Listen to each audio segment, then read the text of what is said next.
SK 하이닉스의 미국 증시 진출 가능성이 제기되고 있습니다. 자사주를 미국 증시의 주식 예탁 증서로 상장하는 이 ADR 방안을 검토 중이라고 하는데요. ADR 이게 뭐고 또 어떤 방식을 얘기하는 건지 한밤의 경제친구 고란지교에서 자세히 알아보겠습니다. 고란 경제 전문 기자 나오셨습니다. 안녕하십니까? 네, 안녕하세요. 네, ADR. 이 ADR이 이제 먼저 이게 어떤 건지 약자를 좀 설명해 주시고 설명해 주시면 좋겠습니다. 예. 그 DR이 디파지터리 레시피 해서 예탁 증서거든요. 예탁 증서. 근데 앞에 A가 붙었으니까 아메리칸, 그러니까 미국 예탁 증서. A가 아메리칸이군요. 네, 아메리칸이요. 예. 그래서 외국 기업의 주식이 있잖아요. 그거를 미국 시장에서 미국 투자자들이 달러로 편리하게 거래할 수 있도록 발행한 유가증권입니다. 그러니까 원래 주식이 본주가 있고요. 그다음에 그거를 다만 미국 사람들이 미국 시장에서 좀 거래하기 편하게 만들려고 여기에다 그 증서를 주는 겁니다. 리시피언트 증서를 줘서 그걸 가지고 이제 미국 시장에서 거래를 하게 만드는 거예요. 그 이유가 뭐냐면 사실 가장 글로벌하게 활발한 시장, 시가총액 큰 시장, 규모가 큰 시장이 미국 시장이잖아요. 그렇죠. 뉴욕 증권거래소 혹은 나스닥. 그리고 투자자가 미국에 제일 많잖아요. 뭐 자본이 많이 모여 있으니까. 그러다 보니까 큰 시장에서 좀 약간 이렇게 투자자가 많은 곳에서 거래를 하게 되면 거래가 활발하게 되면서 뭔가 이 본주의 가치가 좀 올라가지 않을까라는 기대감이 살짝 있는 거죠. 사실 이 주식이라고 하는 거는 아직까지 코인이라고 하는 건 사실 국경이 없거든요. 그런데 주식은 국경이 있기 때문에 어떤 기업이 본사를 그리고 원래 처음에 그 사업의 근거지를 예를 들어 한국에 두고 있다. 일본에 두고 있다라고 하면 당연히 그 나라 증시에 상장되는 게 보통입니다. 그런데 그 기업 같은 경우에는 사실 그 이제 시장은 한정적인데 기업은 이제 글로벌 기업으로 커졌잖아요. 그러면 이 글로벌 기업이 또 사업하고 있는 곳이 한국이 아니고 우리 기업으로 치자면 한국이 아니라 전 세계를 대상으로 사업을 하고 있잖아요. 그러면 한국의 자본시장이 소화하기에는 그 기업 입장에서 좀 작을 수가 있는 거죠. 그러니까 큰 시장으로 가자. 그래서 이제 ADR 형태로 글로벌 기업들이 미국 시장에 상장이 돼서 거래가 되는 경우가 종종 있는 거죠. 그러니까 우리나라 기업들이 미국에서 이 주식을 거래하기 위해서는 어떤 방식이 있어야 되는 거군요. 그냥 내가 이 주식 미국 가서도 거래할 게 이게 안 되는 거군요. 그때 필요한 게 이 ADR이라는 방식인 거군요. 어떤 일정 주식을 예탁 증서 맡겨놓고 맞아요. 맡겨놓고 거기서 증서를 발행해 주는 거죠. 발행해주고 거기서 이제 거래를 할 수 있게끔 해주는 그걸 이제 ADR이라고 하는군요. 그래서 이제 쿠팡 같은 경우를 보자면 쿠팡은 근데 미국이 본사 이게 원래 아닌가요? 쿠팡이 이제 사업을 하는 곳은 한국인데 이게 상장을 하려고 하다 보니까 아까 말씀드린 대로 시장 자체가 한국이 작기 때문에 아무래도 기업 입장에서는 큰 시장에 가야지 더 제값을 받을 수가 있어요. 그래서 아예 쿠팡 INC라는 미국의 본사를 만들고 한국에 있는 영업 조직을 사업 법인을 밑으로 넣어버린 거예요. 그러다 보니까 본사가 미국에 있다 보니까 그 쿠팡 본사를 뉴욕 증권거래소에 상장하는 방식으로 한 거죠. 그러니까 쿠팡은 ADR이 아니에요. ADR이 아니더라고요. 그냥 원래 상장할 때부터 그냥 미국에 상장한 보통 이게 거죠. 주식 뒤에 ADR이라고 딱 명칭이 붙던데요, 보니까. 네, 맞아요. 그런데 이제 쿠팡은 아예 그냥 미국에다 상장을 아예 없으니까 쿠팡 ADR이 아닌 거고. 그건 그냥 원래부터 주식을. 그냥 이제 미국 기업인 거네요, 그러니까. 최근에 왜 두나무하고 네이버 파이낸셜하고 합병했잖아요. 그 합병한 걸 가지고 이제 뭐 여러 가지 시나리오가 나오는데 그 합병된 회사를 미국에 상장할 거다, 뭐 상장할 것이다, 상장하길 바란다, 뭐 이런 얘기들이 막 오가고 있거든요. 그 경우에도 한국이 아니라 미국에 상장하는 이유는 네이버가 상장돼 있잖아요. 그런데 그 자회사가 상장을 하는 거면 이른바 중복 상장 이슈가 또 있잖아요. 이런 이슈를 좀 피하려고 미국에다 상장하려는 시도들이 이루어지고 있다라고 하는데 만약에 그 경우에도 상장이 되고 나면 ADR이 아니라 그냥 본주가 미국에 상장되는 거죠. 그렇게 될 수도 있다. 네, 그렇게 될 수도 있는 거죠. 알겠습니다. 대충 이제 그 방식은 이해를 했습니다. 그걸 이제 ADR이라고 한다. ADR로 미국 증시에 그러면은 이게 그냥 내가 하고 싶다고 되는 것 같지는 않은데 어떤 절차가 있어야 되지 않겠습니까? 미국에서 뭐 승인을 받는다거나 아니면 우리가 뭐 허락을 해줘야 된다거나 뭐 이런 그런 게 우리가 있나요? 허락을 해줄 필요는 없고요. 없고요? 그냥 이제 그 기업이 이제 ADR을 발행을 하려면 그 미국의 증권 자본시장을 감독하는 곳에 SEC잖아요. 예. 그러니까 SEC에 여러 가지 이제 규정이 있습니다. 예. 그 규정인데 그게 이제 ADR은 자금을 조달하는 목적 그리고 어디에 등록할 거냐에 따라서 크게 이제 세 가지 레벨로 나뉘는데요. 예. 일단 레벨 1 여기는 장외 시장에서 거래가 되는 거예요. OTC라고 해가지고요. 이게 우리가 흔히 알고 있는 뉴욕 증권거래소나 나스닥 같은 시장이 아니라 그냥 장외에서 투자자들끼리 자기들끼리 거래하고 있는 장외 거거든요. 거래. 예, 우리는 코넥스인가 하는 게 장외 거래 시장이라고 있잖아요. 예. 그러니까 장외 거래 시장이 아니고 장외다라고 하니까 느낌이 어떠세요? 거래가 조금, 불편할 것 같다는 생각이 들죠. 네, 그렇죠. 네, 예. 맞아요. 가장 낮은 수준의 규제를 받습니다. 때문에 이게 공인된 참가자들 그러니까 이 장외 거래 할 수 있는 사람들은 약간 이런 특정한 자격을 얻은 사람들이 이제 거래할 수 있잖아요. 그렇죠. 예. 거래가 되게 약간 좀 불편하게 돼 있어요. 예. 그러다 보니까 아무래도 이제 미국 투자자한테 접근성을 제공하긴 하는데 우리가 흔히 생각하는 뉴욕 증권거래 나스닥이 아니다 보니까 미국이 그 규제와 자본시장 규제가 좀 느슨하게 들어갑니다. 근데 이걸 OTC로 굳이 할 필요가 없어요. 레벨 1을 지켜가지고. 왜냐하면 이 ADR로 상장하는 목적이 우리 기업을 글로벌하게 좀 알리고 거래가 좀 활발하게 일어나서 좀 제값을 좀 받고 싶다라는 목적이잖아요. 예. 근데 장외 시장에서 거래가 되면 거래가 잘 안 되니까 그렇죠. 그런 목적이 안 되는 거잖아요. 그래서 많이 하고 있는 게 레벨 2와 레벨 3입니다.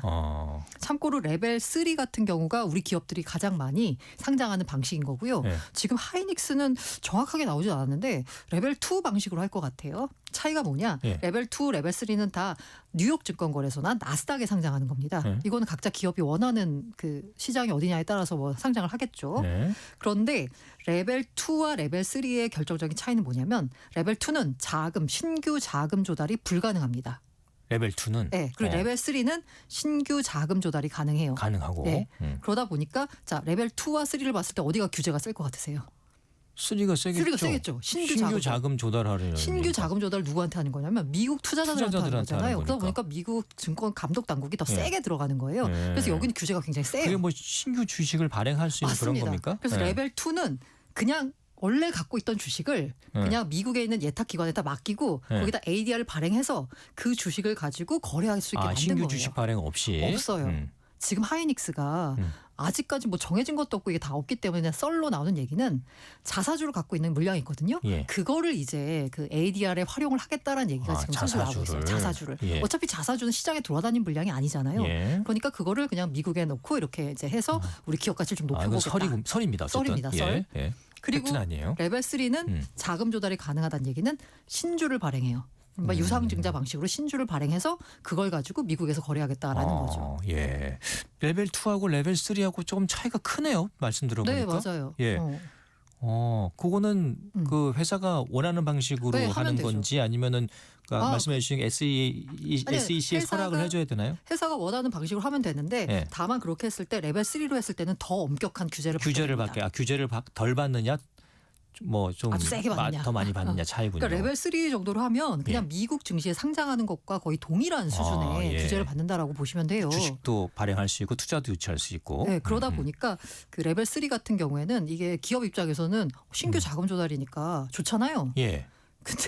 근데 우리 국내 투자자들, 국내 주식을 갖고 있는 사람들, 네네. 뭐 개인 투자자 포함해서 넌 신규를 발행하게 되면 주주 가치가 좀 떨어질 수도 있겠다는 생각이 드는데요. 그래서 이게 그 주주 가치 희석이라는 약간 안 좋은 부분이 있고요. 예.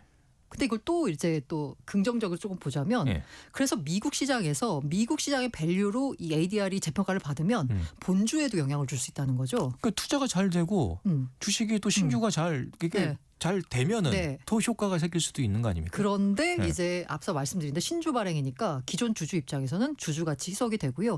앞서 말한 그 재평가가 이루어질 것이라는 기대감이잖아요. 근데 주주 가치 희석은 그냥 신주 발행한 순간 벌어지는 일이에요. 예. 이건 그냥 정해진 거고 주주 재평가를 받을 거다는 기대감이잖아요. 그런데 신주 발행한 순간 주주 가치 희석되는 건 그냥 벌어진 일이에요. 그러니까 주당 순이익이라고 하죠. EPS가 줄어드는 거예요. 떨어지겠죠. 네. 그러다 보니까 이런 불리한 점이 있는 거고요.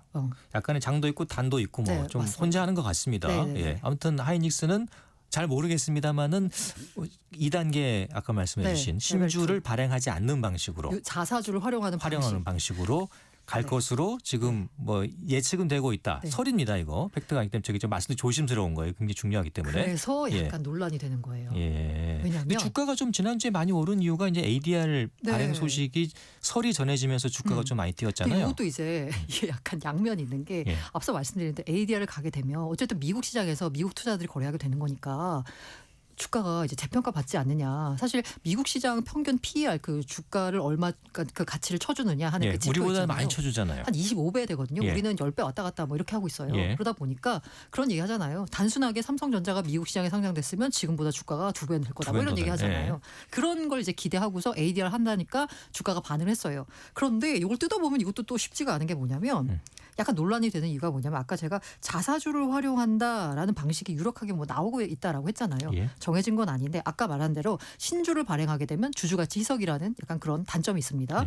그런데 자사주를 활용했을 때 지금 현재 자사주 비율이 5.2%래요. 하이닉스가. 예. 근데 교환사채 물량이 이때입니다. 예. 요걸 빼면은 2.4% 정도 된다라고 해요. 예. 요거를 ADR 발행에 이제 사용할 것으로 추정이 되는데 문제는 뭐냐면 지금 하필 이 자사주를 활용한 ADR이 나온 시점이 뭐냐라고 보자면 사실 기업 자사주 소각 자사주 의무화 소각 의무화 얼마 전에 저희 방송을 통해서 네. 했었죠. 그 그게 얘기가 내년부터 나오고 지금 있잖아요. 강제화 시킬 것 같은 분위기인데. 네, 맞습니다. 예. 그래서 이게 만약에 강제화가 되면 어쨌든 안 쓰는 자사주는 소각을 의무화하니까 소각을 시켜야 되잖아요. 그 자사주를 소각하게 되면 어떻게 되나요?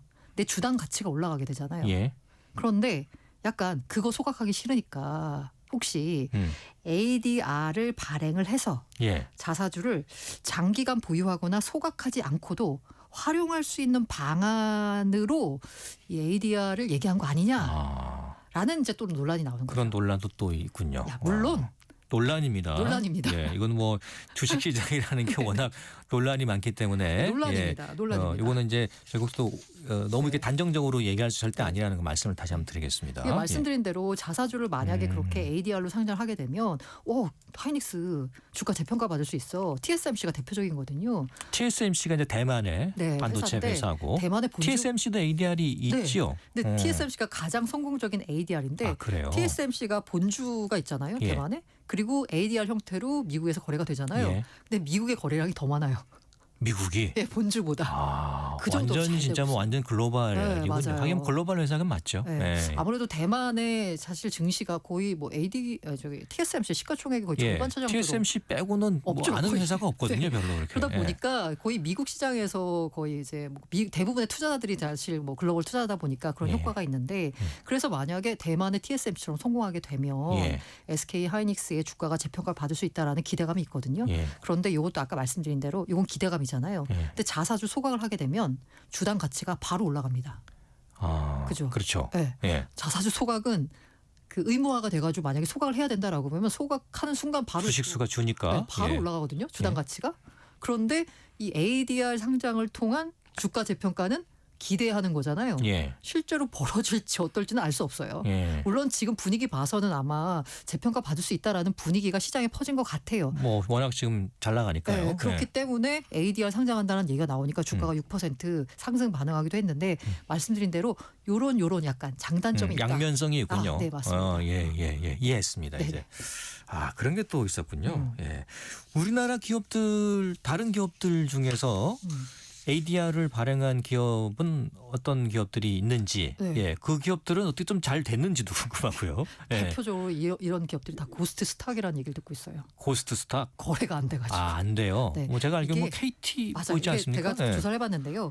제일 먼저 한 게 한국전력공사. 한국전력도 있어요. 94년에 했어요. 오래됐네요. SK텔레콤 96년에 했습니다. 오래됐네요. 포스코 97년에 했어요. 예. 그리고 KT 99년, LG 디스플레이 2004년, 신한금융지주 2003년, KB금융지주 2008년. 예. 다 거래가 잘 있네요. 안 돼요. 네. 이게 보자면 90년대 말 그리고 2000년대 초반에 좀 많이 됐거든요. 예. KB금융지주는 빼고. 예. 이게 근데 이들이 이제 ADR을 상장한 그 목적을 보자면 예. 다 약간 진짜로 뭔가 미국 증시에 상장돼서 거래가 활발하게 일어나가지고 뭐 주가가 재평가라기보다는 일종의 홍보 효과, 글로벌 홍보 효과를 노리고 상장한 측면이 큽니다. 그 당시에는. 네, 당시에. 왜냐하면 한국전력공사는 한국의 대표적인 전력회사잖아요. 예. 그걸 이제 알리기 위해서 그리고 약간 공기업이기 때문에 유틸리티 섹터의 대표다 이런 약간 느낌으로 해가지고 ADR 상장이 됐는데 네. 이 별로 거래도 잘 안 되고, 잘안 네, 되고. 별로 재미가 없어요. 거래량 자체가 별로 많지 별로 않군요. 없어요. 그래서 고스트 스탁이라는 얘기를 듣기도 하고 있어요. 예. 그리고 삼성전자가 제가 찾아봤는데 삼성전자는 정확히 없잖아요. ADR이 언제 됐는지 모르겠는데 대충 90년대 후반에 됐다라고 이제. 삼성전자 있습니까? 근데 2007년에 폐지가 됐어요. 아, 했다가 폐지가 됐어요? 이게 왜냐하면 아까 말씀드린 대로 ADR 하는 이유가 예. 일단은 아까 말한 대로 이제 그 신주를 발행하게 되면 지금 그 아까 말씀드린 그가 국내에서 상장된 ADR 상장한 기업도 있잖아요. 다 레벨 3로 했어요. 이게 뭐냐면 신주를 발행해서 자금을 조달했다는 얘기잖아요. 예. 그런데 삼성전자가 2007년에 ADR을 상장 폐지한 이유는 뭐냐면 첫 번째로 돈이 많아요. 삼성전자가. 내 사내 유보금 엄청 많다라고 했잖아요. 그러니까 사내 유보금이 많은데 굳이 미국 증시 통해서 자금 조달할 필요 있냐라는 거고요. 그리고 저는 약간 이것도 크다고 보는 게 상장 폐지한 게 2007년이잖아요. 예. 그런데 레벨 3로 상장하게 되면 앞서 말씀드린 대로 SEC가 엄청 깐깐하게 들여다 봅니다. 근데 삼성전자 입장에서는 그게 좀 부담이죠. 규제. 그 나의 이걸 또 내부를 드러내야 되는 네, 약간 그런 그리고 부담도 좀 있을 수 있고. 뭐 삼성전자가 사실 뭐 여러 가지로 해가지고 뭐 사실 말들이 좀 많고 뭐 여러 가지가 그 있었잖아요. 당시부터 뭐 여러 가지 뭐 있었죠. 네, 예. 뭐 아무튼 그런 규제 부담이 너무 크기 때문에 엄격한 규제 부담을 회피하기 위해서. 예. 그리고 제가 아까 말씀드린 기업들이 대부분 다 약간 일종의 홍보 효과도 있다라는 말씀드렸잖아요. 예. 특히 KB 금융지주 같은 경우는 2008년의 이유가 우리가 1등 금융지주야. 약간 이런 느낌이 있었거든요. 예. 그런데 삼성은 굳이 필요 없어요. 이미 글로벌 회사고 이미 글로벌 회사. 전 세계에서 삼성이라는 회사를 네네. 모르는 네. 데는 이제 거의 없다고 봐야 되잖아요. 네, 맞습니다. 예. 그리고 굳이 할 필요가 없다 그래서. 네, 그래서 이제 삼성 측면에서 뭐 이게 뭐 얼마나 큰 비용 부담일지 모르겠지만 ADR을 그 상장을 시켜가지고 미국 증권거래위원회 규제를 받으려면 그 미국 증권거래위원회 규제를 따라야 되기 때문에 이런 뭐 회계사나 뭐 법무 관련 인력이라든가 이런 사람들 다 채용해가지고 이 규제에 맞추는 그 작업을 해야 돼요. 이것도 또 비용이 나갑니다. 예. 그런 여러 가지 상장 유지에 드는 비용. 그런데 상장 유지했을 때 얻을 수 있는 이익 비교해 봤을 때 별로 뭐 크지 않다라고 봐서 2007년에 ADR을 폐지했습니다. 아, 그래요. 그러니까 이게 ADR이라는 게 되면 무조건 좋다. 아, 미국 주식 시장에서 이제 거래가 되면 좋은 거 아니야라고 이제 생각이 드는데 약간 이건 단점도 있을 수가 있는 네, 거군요. 맞습니다. 무조건 뭐 좋은 건 아니라고 봐야겠네요. TSMC 말씀해 주셨고 그 외국에 좀 이렇게 뭐 세계적으로 네네. 우리가 알만한 기업들 중에서도 그런 ADR을 통해서 미국 주식 시장에서 거래되는 기업들이 있습니까? 대표적으로 ASML. ASML. 네. 네. 이게 반도체 장비 회사인데 그렇죠. 그러니까 모든 반도체 이게 회사들한테 어디 회사? 맞아요. 네덜란드 회사죠. 예, 딱 들어도 네덜란드 자본시장이 얼마나 클 것 같으세요? 많이 별로 안 클 클 것 않습니다. 같잖아요. 예. 그러다 보니까 이제 EUV 노광 장비 기능을 이제 독점 기술을 보유하고 있는 회사예요. 이게 ADR 형태로 미국에 상장돼서 거래가 잘 되고 있고요. 예. 그다음에 제가 눈에 띄었던 건 뭐냐면 도요타도 ADR로 해가지고 있어요? 상장이 됐더라고요. 그래요. 이게 지금 거래가 얼마나 잘 되는지 잘 모르겠습니다. 도요타도 네네네네. 있고. 예. 그리고 영국의 HSBC 이거 금융회사잖아요. 예. 이것도 역시나 ADR 형태로 미국 증시에 HSBC는 상장됐습니다. 어떻게 홍콩에 있는 회사 아닙니까? 어떻게? 영국 회사입니다. 영국 회사요? 네네네. 네. 영국 금융회사. 예. 근데 뭐 홍샹은행이라고 해서 이제 옛날에 우리는 홍콩이 이제 뭐 홍콩으로 알고 있죠. 네, 홍콩에 이제 홍콩이 또 영국이 영국의 이제 식민지긴 맞아요. 했습니다만. 맞아요. 예. 그리고 네슬레라고 있잖아요. 예, 거기 뭐 식음료 뭐죠? 기업. 식음료 기업 우유에 네슬레. 타 먹는 거 네, 맞아. 그런 거 예, 만드는. 예. 여기가 스위스 회사예요. 아, 스위스입니까? 네. 그러다 보니까 여기도 이 소비재인데 소비의 예. 나라가 미국이잖아요. 그러다 보니까 미국의 ADR 형태로 상장돼서 거래가 되고 있는데 제가 이게 얼마나 거래가 잘 되는지는 찾아보지 못했는데 대표 사례로 언급되는 거 보면은 여기는 좀 거래가 잘 되는 것 잘 같아요. 되는 편이고. 근데 국내 그 상장된 기업들 ADR은 고스트 스탁이라는 말을 들 정도로 네, 별로 그렇게 거의 거래가 잘 안 되고 있고요. 되는군요. 예. 더군다나 국내 ADR이 별로 인기가 없는 이유가 뭐냐면 우리나라 증시의 별명이 뭐냐면 글로벌 ATM기예요. 글로벌 ATM기? 예. 뭐 현금 지급기입니까? 그 ATM기가 뭐예요? 돈 필요할 때 가면 돈 예. 뺏을 수 있잖아요. 예. 그러니까 미국이 아니라 글로벌 투자자들이 야 현금이 부족해.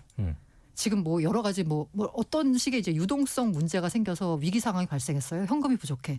그러면 한국 시장은 가장 현금화가 쉬운 주식시장입니다. 그래요. 네, 그래서 글로벌 ATM기라는 얘기 들어요. 그래서 가끔 보면은 글로벌 시장에서 발생한 위기 때문에 국내 증시가 흔들거리는 이유가 있거든요. 예. 왜 흔들리냐 보면은 외국인 매도 때문이에요. 예. 외국인이 왜 파냐 그러니까 본진이 흔들리니까 한국 주식 팔아가지고 빨리 현금화를 시켜가지고 본국으로 갖고 와서 이 본진에서 벌어진 어떤 위기 상황을 막아야 되는 거예요. 악구하기 쉽습니까 우리나라가요? 네. 그래요? 네, 그런 별칭을 듣고 있어요. 그렇기 때문에 게다가 최근엔 또 외국인 투자를 또 쉽게 해주는 뭐 그런 조치도 또 열었다라고 하더라고요. 예. 다시 말해서 굳이 미국인 투자자들이 ADR로 거래 안 하고요. 그냥 한국에 와가지고 한국 주식 거래하면 미국 되는. 주식시장에서 굳이 ADR을 살 이유가 없다. 그러니까 기관들 입장에서 물론 개인들 리테일 입장에서 좀 다르겠지만 예. 사실 거래를 많이 하는 것은 기관들이거든요. 외국인은 사실 기관이잖아요. 네네네. 네. 그러다 보니까 굳이 뭐 ADR로 해 그냥 한국 와가지고 거래하면 되니까. 그래서 국내에 상장된 기업들, 국내 기업의 국내 기업의 ADR은 그닥 이제 거래량도 없고 인기가 없다. 메리트가 그렇게 크게 매력이 없다. 라는 생각이 들어요. 우리나라에 그냥 직접 투자해서 사도 된다. 네. 근데 이제 하이닉스는 좀 다를 수 있는 게 아까 이제 말씀드린 기업들이 다 그렇게 하이닉스만큼의 글로벌 투자들이 좋아하는 회사들이 아니잖아요. 예. 근데 이제 SK 하이닉스는 TSMC가 있다 보니까 그런 성공 사례를 좀 따라갈 수 있지 않을까라는 기대감은 살짝 있는 거죠. 다른 기업들과 달리. 기존과는 좀 다르게 볼 필요는 분명히 있겠습니다. 네. 예. 요즘 뭐 SK 하이닉스가 워낙 또 그쪽으로는 맞아요. 사실 뭐 KB금융주 신한 이거는 다 국내 주식이잖아요. 뭐 대부분 포스코 정도 모르겠습니다만 그러니까. 나머지는 다 국내 위주의 기업이라고 그러니까 봐야겠죠. 굳이라는 약간 생각이 드는데 SK 하이닉스 좀 다르니까 기대를 해볼 만도 합니다. 알겠습니다. 아무튼 앞으로는 그러면은 이 하이닉스가 ADR 방식으로 진짜 갈지 레벨 2로 갈지 레벨 3, 뭐 레벨 2로 갈 것 같은데 모르긴 합니다만 그러니까 이제 신주가 발행되느냐 안 발행되느냐 이걸 좀 유심히 잘 볼 필요가 있겠습니다. 네, 맞습니다. 예, 알겠습니다. 오늘 ADR에 대한 설명을 쉽게 잘 들었습니다. 경제를 알기 쉽게 고란지교 고란 경제 전문 기자였습니다. 고맙습니다. 네, 감사합니다.